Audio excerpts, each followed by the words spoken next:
Hey there, fellow internet wanderers. Too long didn't read version. The nefarious P2PInfect botnet is evolving faster than your ex's excuses, now delivering cryptominers and ransomware. P2PInfect is the sneaky peer-to-peer malware botnet that's been targeting misconfigured Redis servers. Not just content with messing around, it's now packing a punch with ransomware and cryptocurrency miners. Yep, it's gone from a sleepy botnet with unclear motives to a full-blown financially driven menace. Kaido Security recently spilled the beans on P2PInfect's latest antics. The malware now boasts updates to its Cryptominer, ransomware payload, and even some Rootkit elements. The bad guys behind this are clearly in it for the cash, exploiting their illicit access to spread their network even further across the internet. Let's rewind a bit. P2PInfect first popped up about a year ago. Back then, it mainly targeted MIPS and ARM architectures.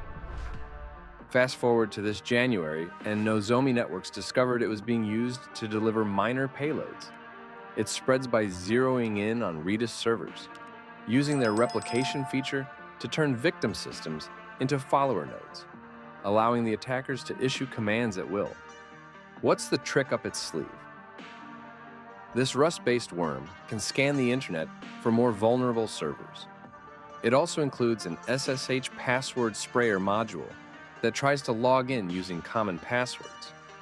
Once in, it changes other users' passwords, restarts the SSH service with root permissions, and even performs privilege escalation.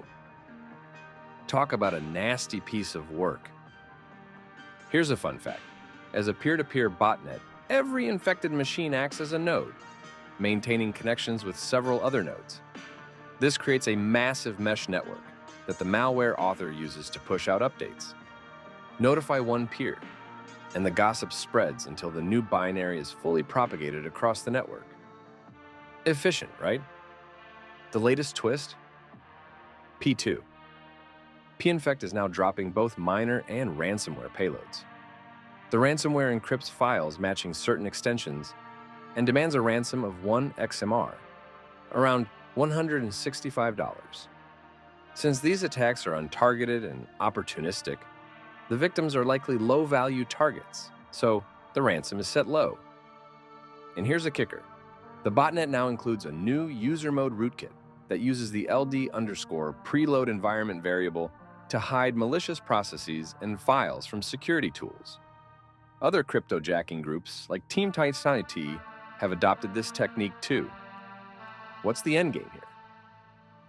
It's suspected that P2PInfect is being advertised as a botnet-for-hire service, deploying other attackers' payloads for payment.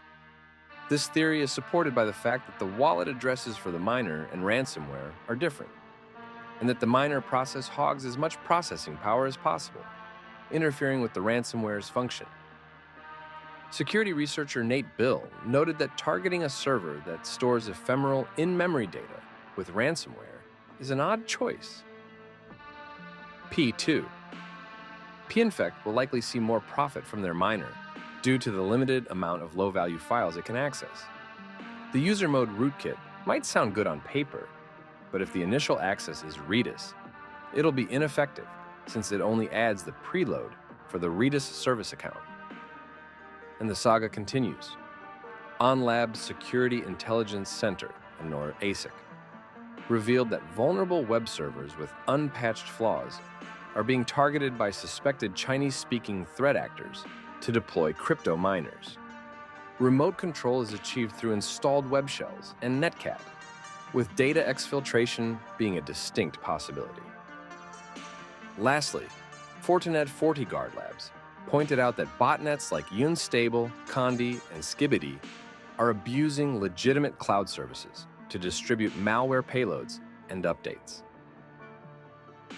Using cloud servers for command and control operations ensures persistent communication with compromised devices, making it tougher for defenders to disrupt an attack. By the way, if you enjoyed this content and would like to support us, our donation links are in the description of this video down below. I'll see you guys in the next one. Stay safe and alert out there.